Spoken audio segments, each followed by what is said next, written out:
ஆத்தா,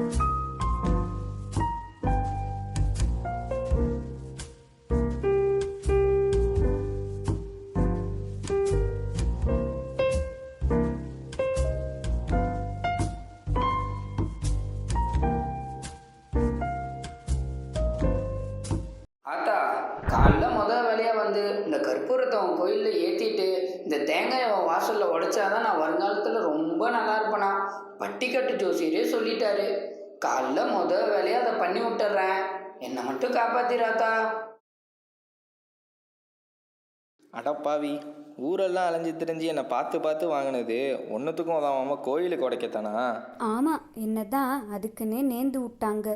பாவும் நீ யார் பசியாவது போக்கியிருப்ப, நாளைக்கு வீணா மண்ணில் கிடக்க போற. நாங்களாவது இப்படி எப்போயாச்சும் தான் யாருக்கும் உதவாமல் கோயிலையோ குளத்துலையோ உடஞ்சி கிடப்போம். அப்பையும் உடஞ்ச துண்டையும் எடுத்து உபயோகப்படுத்திக்குவாங்க. ஆனால் நீங்கள் தான் பாவம், எரியறதுக்காகவே உருவாகியிருக்கீங்க. ஆமாம், அதை நினச்சி தான் நான் பல தடவை கடைக்குள்ளேயே மறைஞ்சிருப்பேன். கோவமாக வரும். ஆனால் எனக்கு ஒரு ஆசை இருக்குது. என்னை கொளுத்துனதுக்கப்புறமும் எரியாமல் அணைஞ்சு நீங்கள் கொளுத்த நாங்கள் எப்போவுமே எரிஞ்சுக்கிட்டே இருக்க மாட்டோம்னு கொஞ்ச நேரம் அவங்க முன்னாடி நின்று காட்டணும். அதுக்கப்புறம் என்ன நடந்தாலும் சரிதான். சரி விடு, கவலைப்படாத, நாளைக்கு பார்த்துக்கலாம்.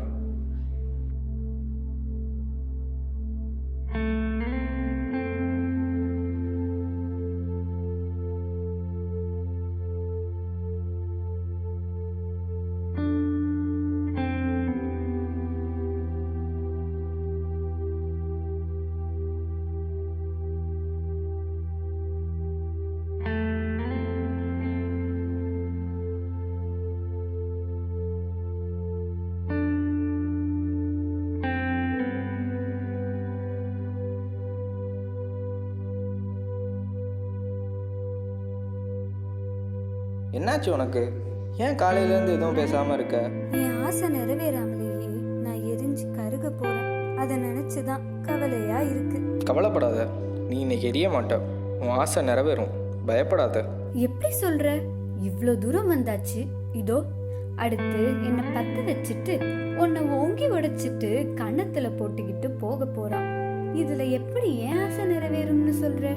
அதெல்லாம் உனக்கு ஒன்றும் ஆகாது, நான் இருக்கேன். பாரு, நான் சாக தான் போகிறேன். என் ஆசையும் என்னோட சேர்ந்து கருக தான் போகுது. உனக்கு ஒன்றும் ஆகாது.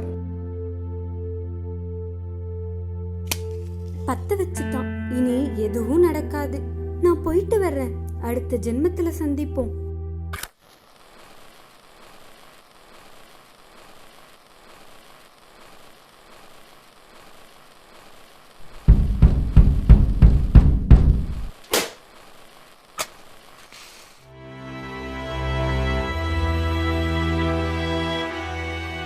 நாம எவ்வளவுதான் நினைச்சாலும் இங்க மாற வேண்டியவங்க மாறினாதான் எல்லாம் ஒழியும்.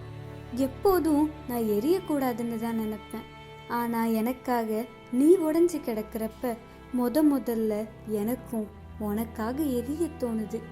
எனக்கும் உனக்காக எரிய தோணுது.